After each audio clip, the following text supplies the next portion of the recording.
Salutare, dragi prieteni! Astăzi avem niște știri foarte, foarte importante de prezentat, dar înainte de asta vreau să vă prezint cum dispar rafinăriile de petrol ale Rusiei lovite de către armata ucraineană.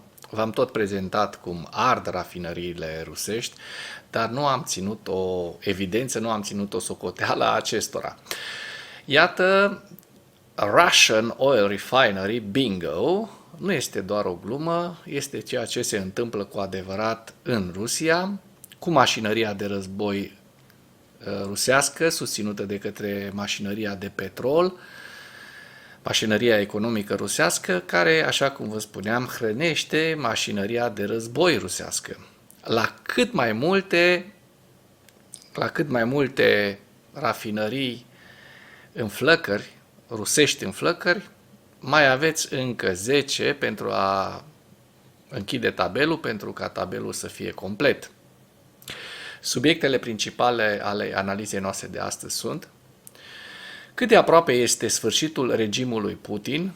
Trebuie să ne pregătim pentru un sfârșit violent al erei Putin, spune un fost spion britanic. În acest context tensionat de la Kremlin, un dizident rus declară: moartea este o pedeapsă prea blândă pentru Putin. Iar Zelensky spune despre apartenența la NATO, despre apartenența Ucrainei la NATO: armata Ucrainei din acest moment, de 800.000 de oameni, ar fi un bonus pentru alianță. Foarte adevărat. Noi crime de război acum și în Rusia. Rușii au lovit internatul din Sugia, azilul de bătrâni din Sugia. 95 de oameni sunt sub dărâmături, relatează biroul comandamentului militar ucrainean din Sugia. Fostul spion britanic al serviciilor secrete, Christopher Steele, sugerează că Occidentul ar trebui să se pregătească pentru cel mai rău scenariu și că ar putea exista vărsare de sânge dacă Putin este înlăturat de la putere. Fostul spion MI6, Christopher Steele, care a condus filiala rusă a Agenției de Informații între anii 2006 și 2009, a declarat că Occidentul trebuie să se pregătească pentru sfârșitul erei Putin. Steele a sugerat că numărul 1 al Rusiei ar putea fi asasinat de către rebelii interni sau de un complot din afara Moscovei. Acesta ar fi cel mai rău scenariu pentru Occident, deoarece ar duce probabil la vărsare de sânge, spune acestea. Potrivit fostului agent, cel mai probabil rezultat este o acțiune violentă pentru a-l ucide sau răsturna pe Putin în favoarea unui alt oligarh din regim, care s-a distanțat de război și este cu adevărat gata să negocieze un sfârșit real al acestui conflict împotriva Ucrainei și a Occidentului. Vladimir Kara-Murza, dizidentul rus și oponentul politic al lui Putin, eliberat în urmă cu câteva luni, a spus acest lucru despre viitorul țării sale, precum și despre soarta liderului de la Kremlin, și anume: Rusia este o țară multietnică, dar nu a devenit încă un adevărat stat federal. Mulți ruși se tem că Rusia se va prăbuși ca Uniunea Sovietică și, prin urmare, susțin un guvern autoritar. Poate că Rusia va fi liberă când Putin va muri în sfârșit, spune Kara-Murza. Dar acesta vrea ca Putin să fie sănătos. Vreau să-l văd în boxa acuzațiilor. Vreau să-și asume responsabilitate pentru tot ceea ce a făcut în ultimii 25 de ani.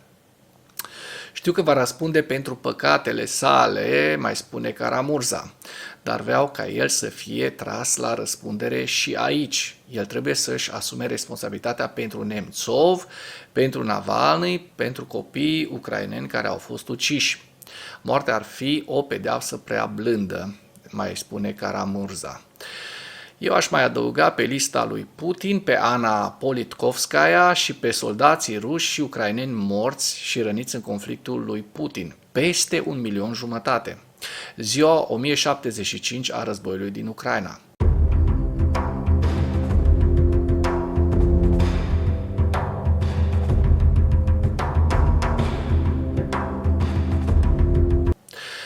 Potrivit statului major al forțelor armate ale Ucrainei, în dimineața zilei de 2 februarie 2025, pierderile totale în lupta ale Rusiei de la începutul invaziei neprovocate asupra Ucrainei se ridică la cifra de 840.360 de militari. În ultimele 24 de ore, Rusia a înregistrat următoarele pierderi pe frontul din Ucraina: 1320 de militari, 6 tancuri, 14 vehicule blindate de luptă și 45 de piese de artilerie. Dacă până în acest moment ai găsit informații utile în material, contribuie cu un like și cu o distribuire a acestui videoclip pentru a ajunge la cât mai multă lume. Președintele Volodymyr Zelensky, într-un interviu pentru Associated Press, a declarat că apartenența la NATO este încă una dintre cele mai importante garanții de securitate pentru Ucraina. Potrivit acestuia, o armată ucraineană de 800.000 de oameni ar fi un bonus pentru alianță, mai ales dacă președintele american Donald Trump încearcă să aducă trupe americane înapoi din străinătate, adică să le repatrieze în Statele Unite. Potrivit lui Zelensky, fără garanții de securitate din partea aliaților Ucrainei, orice acord încheiat cu Rusia nu va deveni decât o condiție prealabilă pentru o agresiune viitoare. Aderarea la NATO rămâne în continuare principala alegere pentru Ucraina. Președintele consideră că apartenența la NATO este o opțiune și este opțiunea cea mai ieftină pentru aliații Ucrainei și, de asemenea, l-ar întări geopolitic pe Trump. Cred că, cu adevărat, acestea sunt cele mai ieftine garanții de securitate pe care le poate obține Ucraina, cele mai ieftine pentru toată lumea liberă. Acesta va fi un semnal că nu Rusia va decide cine ar trebui să fie în NATO și cine nu, ci Statele Unite ale Americii și Uniunea Europeană, aș mai adăuga eu. Cred că acesta este un mare câștig pentru Trump. În plus, potrivit lui Zelensky, o armată ucraineană de 800.000 de oameni ar fi un bonus pentru alianță, mai ales dacă Trump încearcă să aducă acasă trupele ucrainene staționate în străinătate. Potrivit acestuia, alte propuneri de garanții de securitate ar trebui să fie susținute de către arme suficiente pentru Ucraina din Statele Unite ale Americii și Europa, precum și sprijin pentru Kiev în dezvoltarea propriei industrii de apărare. Zelensky a mai spus că propunerea franceză de a desfășura forțe europene în Ucraina pentru a descuraja agresiunea rusească prinde contur, dar rămân încă multe întrebări cu privire la structura de comandă și control, numărul de trupe și pozițiile acestora. Potrivit acestuia, această problemă a fost ridicată de către președintele francez Emmanuel Macron și de către Trump. Am spus în prezența celor doi lideri că ne interesează acest lucru ca parte a unei garanții de securitate, dar nu ca singura garanție de securitate. Aceasta nu este suficientă. Pe 1 februarie, trupele ruse au lovit un internat din orașul Suja, un azil de bătrâni, controlat de către ucraineni din regiunea Kursk, Rusia, care a prins 95 de oameni sub dărâmături.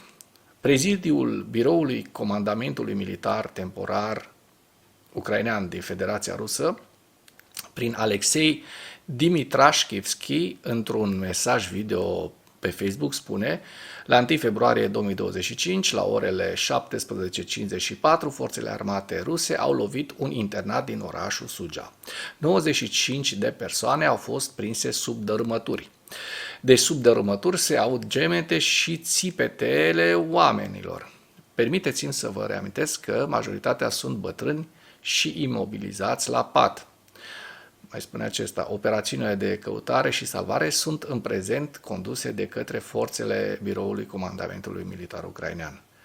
Forțele aeriene ucrainene au făcut și ei publice dovezi prin care rușii au lovit internatul din Suja, regiunea Kursk, publicând capturi de ecran din sistemul Viraj Tablet cu traiectoria de zbor a unei bombe aeriene ghidate rusești deasupra Suja, regiunea Kursk. Aici vedeți mai jos capturile însoțite de comentarii.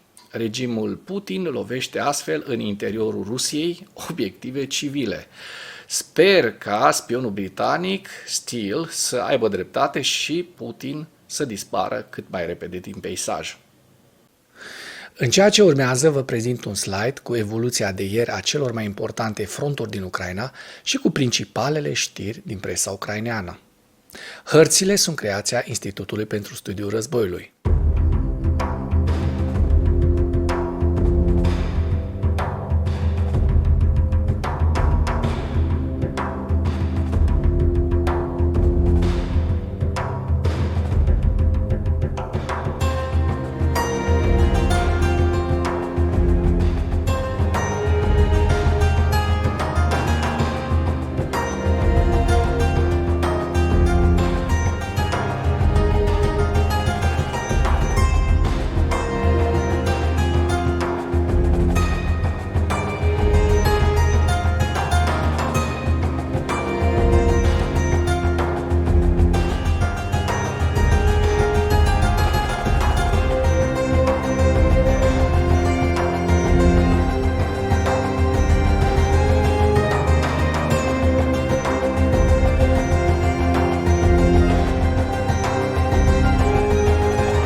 Mulțumesc pentru vizionare. Dacă vrei să susții acest canal, abonează-te la Animatura.